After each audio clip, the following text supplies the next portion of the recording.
Finally আমরা স্নান টান করে রেডি হয়ে নিয়েছি। এবার আমরা যাচ্ছি লাঞ্চ করতে।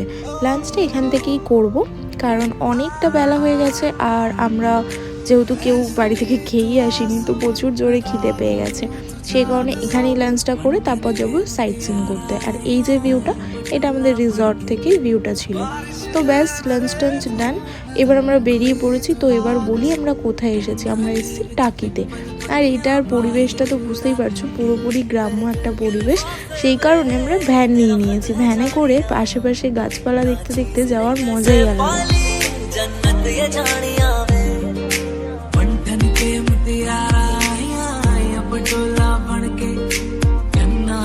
তো ফাইনালি আমরা একটা ভিউ পয়েন্টে চলেই এসেছি। আর এখানে দেখো টুরিস্টরা আসে বলে চারপাশে অনেক সুন্দর সুন্দর জিনিস নিয়ে বসেছিল। আর এখানে আসতে গিয়ে বর্ডার এরিয়া ক্রস করে আসতে হয়েছিল। যাই হোক, ব্যাপারটা ভালো লেগেছিল। জায়গাটা কোথায়, এটাকে নাকি বলা হয় মিনি সুন্দরবন। আর সত্যি এখানে ঢুকে দেখার পর না এত ভালো লাগছে, গাছপালা ভর্তি। তো চলো তোমরাও দেখো।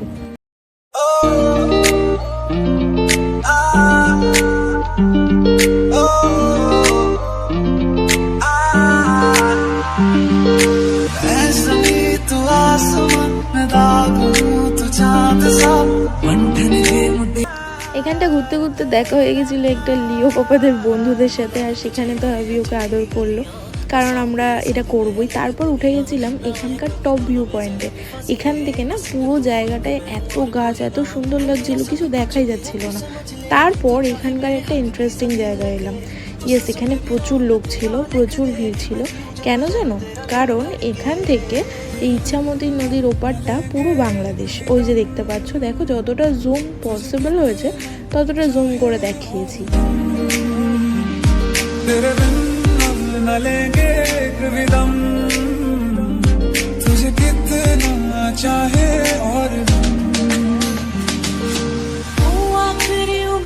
দেখো ফোনে যতটা জুম কমপ্লিট আমি ততটুকুনি করেই এটা দেখিয়েছি বা ক্লিপটা নিয়েছি।